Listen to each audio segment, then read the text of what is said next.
Sometimes it's tempting to compare ourselves to other people to kind of get a feel for how successful we are.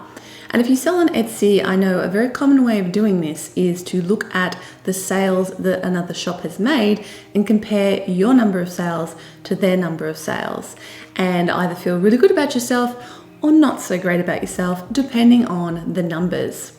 If you find yourself doing this, I'm here to tell you, stop. Those are not the numbers you should be looking at to determine success. And in this video, I'm going to tell you why and what you should be looking at instead.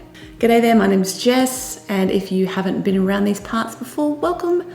And if you have, welcome back. I've been selling on Etsy since 2008, and I've been full-time since 2010 with my own handmade business and my education business for makers, create and thrive. My handmade business is called Ethereal, and you can check that out if you're curious about how many sales I've made. Although, as I'm about to tell you, really, that doesn't matter. Now, I know when we start out, and even now, every single sale is exciting. You know, that cha-ching on your app, on your phone, or getting that email through, it's a buzz to get a sale. Somebody has loved what you do enough that they're willing to pay you real money for it, and that is definitely worth celebrating.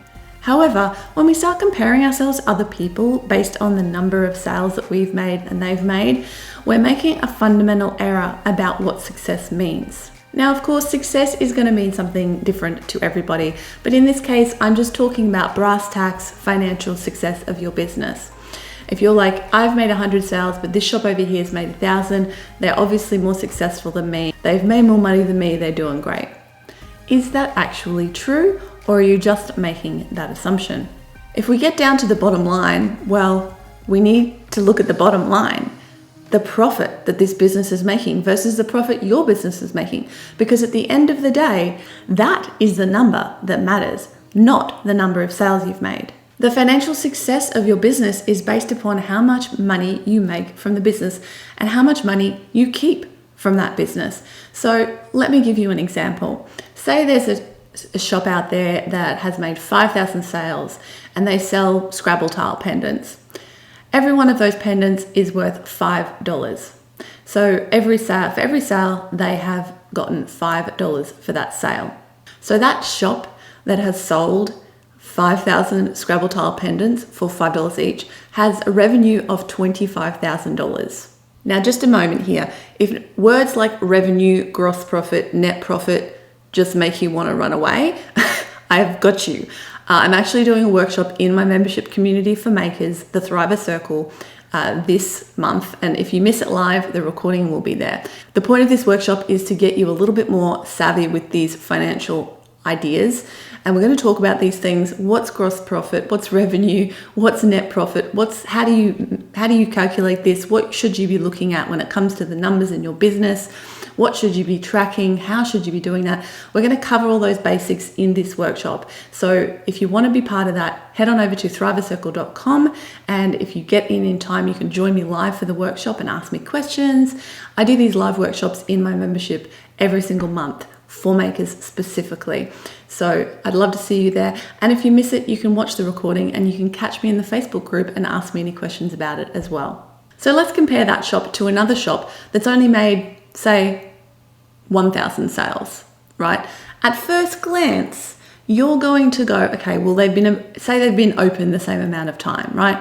Okay, well, your first instinct will be to say that the shop with 5,000 sales is way more successful than the shop with 1,000 sales. However, you need to look at the price point that the shop with 1,000 sales is selling at. Let's look at this shop. Imagine they do something like me and they make sterling silver wedding rings. Let's ballpark that each ring they sell is worth $100. So that is 1,000 times $100. That is revenue of $100,000, 4 times the revenue of the other shop that we were comparing it to. Now, not only has that shop made 4 times the revenue with 1/5 of the sales, that's not the only thing you spend your time on. Imagine every single sale that you deal with, you have to do the customer support, you have to pack the orders, you have to ship the orders, you have to do follow-up. There is so much more work for the person selling those $5 Scrabble tile pendants and so much less profit margin on the product than the person selling $100 rings. So when you think of it that way, who's more successful? It's a no-brainer, isn't it? It's the person selling the $100 rings because they've had less work and much more money and a much bigger profit margin on their product. Again, that's something we're going to cover in the workshop if you're not sure what I'm talking about. So next time you find yourself comparing your shop to someone else's, you need to dig a little bit deeper than number of sales. You need to think about, okay, well, how long have they been open? What's their average price point? How does that compare to my average price point? Does that mean maybe I need to put my prices up? Spoiler, you probably do, because that's what most of us do, is we put our prices far too low and then we don't make enough profit and then it's not good. So that is what makes all the difference, is that profit margin. So if you must compare yourself to somebody else, ask yourself, what is their average cost per sale? What are they selling their items for? Now, of course, you don't know behind the scenes what their costs are. You don't know how much time it's taking them to make these things. So it's really hard to compare yourself to other people in that way. And that's why I'm here to tell you, stop comparing yourself to other people's success. It doesn't matter. All that matters is your numbers. You need to focus on your numbers, your profit, your revenue, how many sales you're making, therefore how much profit you're making. And this is another thing I just want to slide on in here, because a lot of people are scared of raising their prices, okay? I've been there. I know what it's like. I've raised my prices so many times over the years, and I still get that little frisson of fear whenever I think about raising my prices. It's natural. But if you've done the research and you've worked out who your market is and who you're selling to, you can experiment with it. And imagine this. Imagine if you double your prices and you halve the number of sales you made.